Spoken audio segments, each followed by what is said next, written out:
Hai Tribuners, jumpa lagi dengan saya Is Widodo, News Manager Tribun Jateng dalam acara Tribun Topics.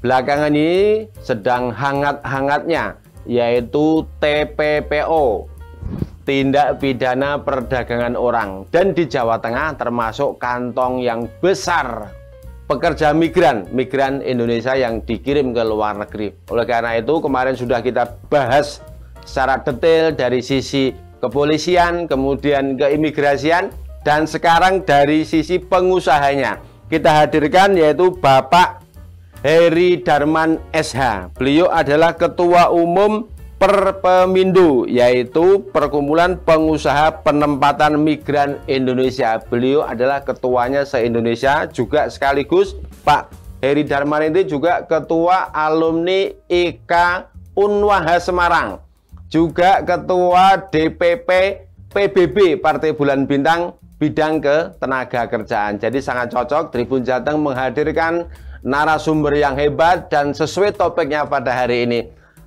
Pak Heri boleh menyapa kepada pemirsa dulu Pak, monggo Pak. Selamat siang Tribuners dimanapun Anda berada. Semoga topik ini bermanfaat untuk kita semua. Terima kasih. Wah, luar biasa. Esensinya, tujuan dan maksudnya adalah pengusaha penempatan migran ini termasuk membantu pemerintah Indonesia dalam mengurangi pengangguran, mengentaskan kemiskinan, dan mencarikan pekerjaan migran di luar negeri. Kalau dulu namanya TKI ya Pak ya. Iya. Sekarang migran, dulu tenaga kerja Indonesia, sekarang PMI, pekerja migran Indonesia, yang lebih dikenal ya migran begitu. Pak Heri, apakah akhir-akhir ini memantau berita tentang penangkapan pelaku TPPO, Pak? Wih, sangat luar biasa. Ini kita cukup memberi dukungan ya kepada pemerintah, terutama Presiden yang sungguh peduli untuk saat ini berkenan tentang tindak pidana perdagangan orang. Karena memang sudah saatnya ya, terutama pelaku-pelaku itu ya harus diperangi, harus ditangkap, harus dibawa ke pengadilan. Karena itu pelaku-pelaku TPPO itu kan jelas pasti boleh dikatakan dia tidak mempunyai hati nurani. Dia tidak mempunyai rasa kemanusiaan. Yang dia pikirkan duit dan duit. Hanya keuntungan pribadi. Nah, tentu rasa tanggung jawab terhadap warga negara Indonesia yang bekerja ke luar negeri, siapa yang akan mempertanggungjawabkan? Nanti kembali kepada pemerintah jika anak-anak ini, warga negara kita Indonesia ini, kalau saya lebih kepada menyebut ini orang-orang yang bermasalah, karena dia tidak bisa kita katakan bahwa dia itu pekerja migran Indonesia. Nah, inilah yang harus diluruskan, karena apa yang kami tahu, pekerja migran Indonesia itu ada undang-undangnya. Undang-undangnya adalah nomor 18 tahun 2017. Lah, disitulah dikatakan bahwa itu pekerja migran Indonesia. Nah, menurut saya itu adalah warga negara Indonesia yang bermasalah karena mereka bukan PMI. Nah, persoalan sekarang dengan adanya operasi besar-besar yang dilakukan oleh kepolisian, ya kita dukung. Saya selaku Ketua Umum Perpemindo mendukung Pak Kapolri, Kapolda dan jajarannya untuk memerangi pelaku-pelaku TPPO ini. Kita dukung, Ini semangat karena ini sudah harus. Ya kan, kita pernah mendengar perangi narkoba kan. Nah, sekarang perangi TPPO. Nah, ini kan kita melakukan itu. Nah, kalau kita melihat ini sudah kalau kita selaku P3MI, teman-teman itu menjadi satu persaingan tidak sehat. Kenapa? Warga negara Indonesia nih yang ingin bekerja dengan melalui jalan yang salah, ini memang kita melihat, saya yakin oknum-oknum yang di bandara itu ngerti bahwa mereka ingin bekerja. Tetapi kenapa terjadi pembiaran? Nah, inilah akhirnya itu sama aja yang selalu dibilang kepala PP2 ini penjahat ini. Pak Beni. Ya, Pak Beni kepala di PP2. Kalau Pak Beni kan orangnya ceplas-ceplos kan. Lah, ini ada atribut kekuasaan di belakang ini semua. Tapi kalau kita bicara secara logika, tanpa ada oknum-oknum aparat yang membantu, tidak mungkin warga negara Indonesia itu lolos bekerja ke luar negeri. Sampai di sana. Sampai di sana. Lah bisa ini termasuk mereka ini kan penjahat. Ya kan, membenarkan orang-orang yang tidak seharusnya bekerja secara ilegal terus dibiarkan. Nah, itu jadi persoalan. Pak Ketum, ini ada hal misalnya paspor dan visa. Paspor berangkat itu adalah wisata. Tetapi begitu sampai di sana bekerja. Di mana salahnya, Pak? Ya, itu tetap ilegal kalau di peraturan kita.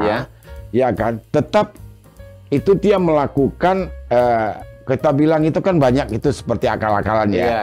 Nah, di sini untuk wisata supaya bisa lolos karena dilihat bekerja. Tapi siapa yang jadi persoalan? Kembali juga kepada negara nanti yang ngurusin.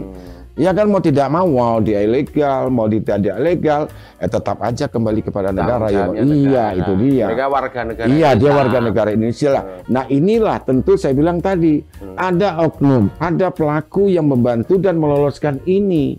Ya kan, karena mereka diiming-imingi. Nah, itu dia, ya kan. Udah berangkat seperti ini, nggak usah pakai P3MI contohnya. Berangkat sampai ini, sampai tunggu di rumah. Ini kan caranya kan, prosesnya cepat. Nanti di sana langsung dapat majikan. Kan seperti itu, diiming-imingi lah dengan satu, gaji yang besar. Dua, pekerjaannya misalnya toko, restoran. Nah, ternyata di luar negeri apa? Mereka kerjanya di rumah tangga. Nah, ART lah, inilah suatu iming-iming daripada calo-calo itu, ya kan? Dari pelaku-pelaku TPPO. Nah, tentu yang ingin saya kembangkan bahwa biar kita ini tidak, mindsetnya tidak keliru. Ini, undang-undang itu ada dua. Iya, Pak. Ya. Satu adalah Undang-Undang Nomor 18 Tahun 2017 tentang ini penempatan pekerja migran Indonesia. Ini undang-undang ya tentang pelindungannya, payung hukumnya. Nah, ini hadirnya P3GMI ini, ya kan, izin usahanya itu mendapatkan izin dari kementerian. Kan dulu, kalau sekarang kan OSS, dulu kan Kementerian Tenaga Kerja kan. Nah, jadi di situ sudah diatur. Bang Is, di situ sudah diatur. Nah, jika ingin memberangkatkan tenaga kerja ke luar negeri yang resmi melalui P3GMI. Nah, sudah diatur. Nah, apa sih syarat-syarat yang resmi itu? Apa, Pak? Coba. Nah, persyaratan yang resmi pertama tentu satu, ada KTP, ada KK, ada ijazah atau surat nikah. Izin ini harus ada awalnya. Jadi harus ada izin suami. Kalau dia sudah itu suami, harus ada izin orang tua. Ya kan, ada izin wali. Nah, ini dulu persyaratannya pertama, ya kan? Minimal usia berapa, Pak? Minimal itu 18 tahun. Oh, usia dewasa. Ya. Jadi pertama, jadi izin dulu. Tidak setelah itu izin dipenuhi. Nah, tentu kita ada melakukannya proses medikal, pelatihan seperti itu kan. Nah, setelah itu membuat paspor, dan lain-lain, kan? Dan lain-lain. Terakhir apa? Apa, Pak? Nah, inilah dilihat apakah itu PMI itu resmi atau tidak. Dia melakukan OPP. OPP terus ada lagi BPJS, ya kan? Nah, setelah itu dilakukan OPP di BP2MI, dikeluarkanlah kartu namanya disebut KTLN, kartu untuk kerja ke luar negeri. KTLN. Nah, di situ yang mengeluarkan BP2MI. Nah, sekiranya sudah ada itu 100% resmi. Baru berangkat. Baru berangkat. Tanpa itu ilegal. Nah, jadi pembedaannya itu sangat sederhana sebenarnya. Jadi sangat sederhana. Jika itu ada KTLN dari BP2MI, itulah yang dikatakan PMI itu resmi. Di luar itu ya ilegal. Pemirsa, jawabannya Pak Heri luar biasa. Ini detail dan lengkap. Satu lagi, Pak, ada keluhan dari pekerja migran itu mengeluh kalau berangkat secara resmi itu seleksinya ketat, syaratnya banyak dan waktunya lama. Tetapi kalau yang ilegal bisa berangkat cepat lewat pinggir atau lewat mana, dan juga syaratnya nggak bertele-tele. Bisa Bapak terangkan? Nah, itu dia. Itu juga kita menjadi suatu persoalan. Nah, ini saya tujukan untuk Kementerian Tenaga Kerja dan BP2MI, please tolong jangan terlalu banyak meja ataupun proses-proses, karena ini akan menghambat untuk lajunya atau lajunya untuk kita melakukan penempatan PMI ke luar negeri. Memang itu betul. Sekarang itu menjadi keluhan. Terus aturan itu sering dikotak-katik, diuji coba. Ya kan? Ini menjadi satu persoalan yang sederhana saja, tidak menghambat untuk warga negara Indonesia bekerja secara resmi. Nah, inilah di antara satu akibat kenapa banyak warga negara Indonesia itu bekerja secara ilegal. Tanyakan kepada Kementerian Tenaga Kerja dan BP2MI. Please dong, jangan terlalu banyak aturan gitu loh. Menghambat gitu loh. Ini menghambat akibat dari di antara satunya loh ya. Nah, akhirnya mereka mengambil jalan pintas. Ini Kementerian sama BP2M ini muhasabah juga. Kan presiden kita mengatakan tidak perlu banyak aturan, yang penting mudah, ya kan dipermudah. Ini presiden kita mengatakan itu karena ini juga menjadi catatan ya untuk yang mengeluarkan kebijakan-kebijakan ini. Tapi untuk ini menjadi perhatian lah kita kan. Nah juga saya menghimbau kepada P3MI, saya selaku Ketua Umum Perpebindo, jangan sampai kita menempatkan warga negara Indonesia secara ilegal. Karena apapun tuntutan pidananya tidak main-main dan ancaman dendanya pun tidak main-main. Nah, sekarang satu yang saya ingin sampaikan bahwa apakah orang perorangan itu boleh menempatkan warga negara Indonesia ke luar negeri sesuai pasal 69 Undang-Undang Nomor 18 Tahun 2017, dilarang warga negara Indonesia ditempatkan orang perorangan. Oh, dilarang. Karena dia tidak punya hak dan dia tidak punya wewenang. Nah, jika itu terbukti, dia bisa diancam pidana 10 tahun kurungan badan dan 15 miliar denda. Tidak main-main. Nah, makanya itu sebenarnya Undang-Undang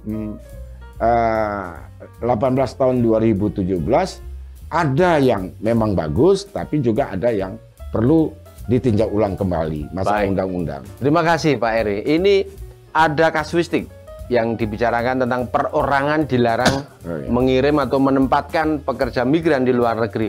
Bagaimana misalnya kasus seorang abang sudah sukses di Malaysia. Saya izin dulu ya. Oh monggo. Siap. Seorang kakak atau abang sudah sukses bekerja di Malaysia gitu, pulang kampung, ngajak adik dan keluarganya berangkat ke sana menjadi migran. Ada salahnya itu, Pak? Nah, kalau sekiranya begini, berarti ini kan sebenarnya PMI Mandiri itu tidak diatur di undang-undang. Yang ada adalah orang perorangan. Nah, untuk sekarang ini memang kalau seandainya dia itu bisa langsung ke majikan langsung, bisa saja, masih bisa. Nah, tentu untuk mendapatkan itu, agar si majikan yang di luar negeri harus mendapatkan perjanjian kerja di kedutaan. Nah, tinggal kedutaannya di Malaysia mau tidak menandatangani perjanjian kerja tersebut. Harus terikat ke pekerjaan. Iya. Gitu ya. Nah, setelah itu baru bisa. Dia tidak bisa langsung berangkat, dia harus minta tadi KTK ke BP2MI. Tetap harus melengkapi syarat. Tetap. Jadi disitulah yang paling kita ingin sampaikan kepada warga negara Indonesia, jika ingin bekerja secara resmi, ikuti P3MI. Itu lebih penting dan tanggung jawabnya itu ada. Tapi kalau sekiranya berangkat secara ilegal, nah tentu siapa yang ingin mempertanggungjawabkan Anda? Ini yang menjadi persoalan kita sekarang.